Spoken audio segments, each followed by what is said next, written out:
Now, it's about goddamn time somebody got held accountable.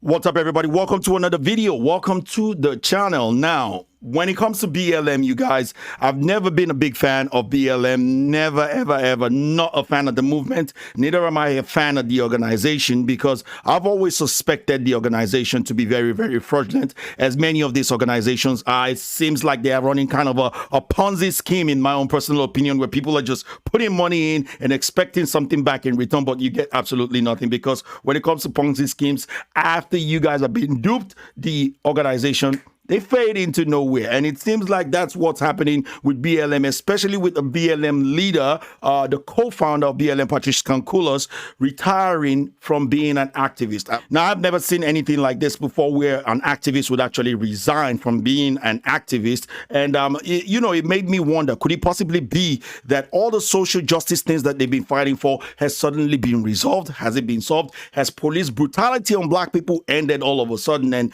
black people are now free? Or does it mean that black people are no longer oppressed, according to these people, because they said black people are oppressed? So I really don't know. Or could it possibly be because a lot of people have been calling them out, especially those same people that they said they've been fighting for? Because BLM has raised a lot of money off the backs of dead black men and women, and one of those dead black men, or boy, I would say Tamaya Rice's mother, called out BLM for the fraudulent things that they have been doing, because look, they've been raising money with her child's, her late child's name, and she got nothing from BLM. Zero, zilch, nothing, nada from BLM. Neither has any community gotten anything from BLM. So now it's about goddamn time that somebody gets held accountable. As BLM activist named Bostonian of the Year, whose nonprofit raised $1 million, is now charged with squandering much of it on its rent arrears, $1,200 hotel stay, and meals at bubblegumshrimp.co or co. and Shake Shack, after being arrested at her $450,000 home. So there's a lot to get into here. I mean, somebody's out here having bubblegum shrimp, which I hear it's pretty good. So there's a lot to get into here, because man, oh man, these people are cleaning up. They're seriously cleaning up. But before we get into that, I want to quickly urge you guys, if you're yet to do so, please do smash that like button on this video, and do subscribe for more videos like this, where I talk a lot about BLM and all the divisive propaganda being pushed by mainstream media and many of these other, outlets to cause divide in countries like the US and many other countries across the world as well. Anyways, you guys, so let's get straight into this story without much further ado. A BLM activist and her husband are accused of collecting approximately $33,000 in unemployment payments and using an unspecified amount of donation money to treat themselves to meals at Bubblegum Shrimp Co. vacations and trips to the nail salon. These people are living large, whilst the people that are, they're supposed to be, looking after, taking care of, are living in squalid conditions, I suppose. But anyways, Monica Cannon Grant, 41, and her husband, Clark Grant, 38, of Tatum, Massachusetts, who founded the nonprofit organization Violence in Boston, were charged in an 18-count indictment with wire fraud, conspiracy, and making false statements to a mortgage lending business, the U.S. Attorney's Office said in a statement on Tuesday. God damn, 18 counts. That's a lot, man. That is a lot. Now, Cannon Grant also faces a mail fraud count. She has denied all allegations made against her. The indictment alleges the couple used the funds to pay personal expenses, including hotels, car rentals, auto repairs, restaurant meals, nail salons, and personal travel, prosecutors said. Now, I gotta say this. Now, some of the things that they're saying they spent money on, many of these non-governmental funds or whatnot, they do spend money on this kind of things. But what is the motive behind this particular one? Because I think the accusation here is that they are actually transferring those money instead of using them for, fundraising activities, like actually going to go and have dinner with potential donors and whatnot, or going traveling or whatever to go and raise funds with. These guys are just lavishing it on their own personal life. It's not like as if they were meeting with people. So it calls into question the reason why they're being investigated, because they're just transferring monies, and even there were some allegations that they transferred money to maybe some of their friends and stuff like that. Anyways, Canon Grant also allegedly paid herself $2,700 a week and treated herself to a $450,000 5-bedroom house in Canton. Sounds like somebody else we know who has been lavishing a lot of money, spending spree on several mansions in non-black neighborhood, by the way. Not mentioning any name. Patrice Conculus. Sorry. So yes, she's accused of using much of the $1 million raised by her non-profit violence in Boston for good causes.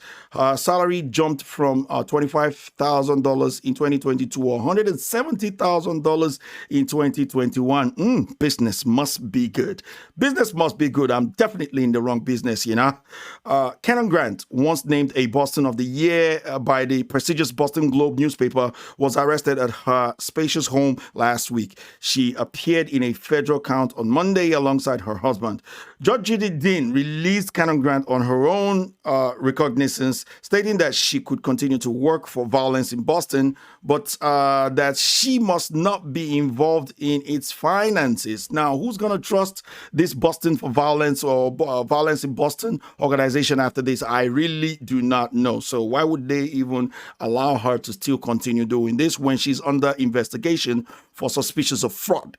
I will never understand that. Now, anyways, Canon Grant is also a founder and the CEO of the organization that was founded in 2017, and Grant is a founding director. Now, let me tell you something. One funny thing about this is that now that she's been released, no one is saying that, oh, she's got black privilege and that's why she was released. If it happened to a white person, you would have heard a lot of people come out and say, oh, the only reason why they're doing this is they're releasing this person because they've got white privilege, because they have white tears, they have white fragility or white anything that you can think of. But now they're doing it to a black person, and they've been doing it to several. Juicy Smollett, for instance, has been released even though he was found guilty with evidences all over the place that he was found guilty of actually creating a hoax that could have caused a lot more harm to an entire country. And he's been released simply based on black privilege, in my own personal opinion. Anyway, the organization received significant attention at the height of the Black Lives Matter BLM movement in 2020, when the murder of George Floyd by police bolstered the nation's racial justice movement. But the BLM Foundation has also faced intense scrutiny over financial transparency in recent months, and leaders admitted that they had not been clear about the movement's finances and governance over the years. Now, this leads me to what I told you before about Patricia Conculus. BLM co-founder Patrice Conculus stepped down as executive director of the Black Lives Matter Global Network last year amid scrutiny of her own $3.2 million property empire.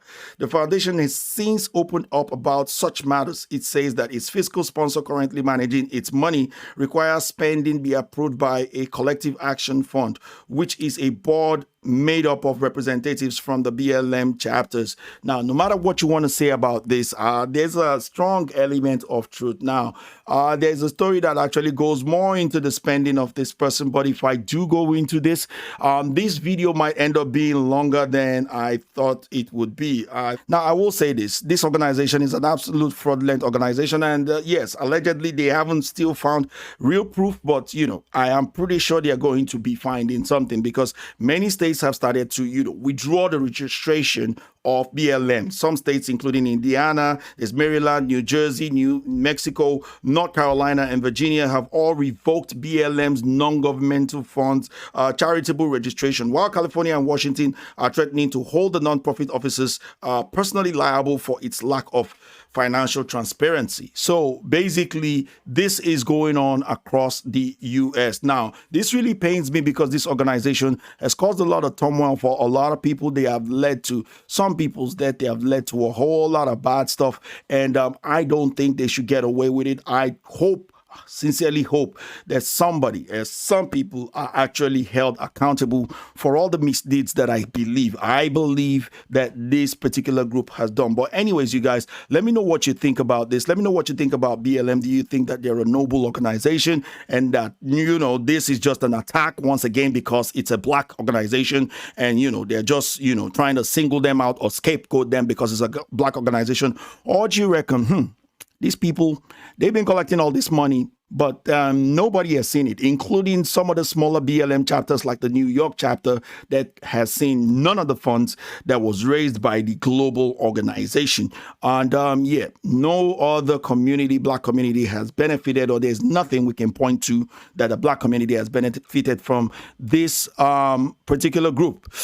Either or, wherever you stand, let me know in the comment section below. I want to thank you guys for watching this video. Hope you guys enjoyed this one. If you did, please feel free to like, share, comment, subscribe, ding that bell for notification, and I'll be catching you guys on the next one. Till the next time, take care, peace, think smart, and I'll see you guys again soon.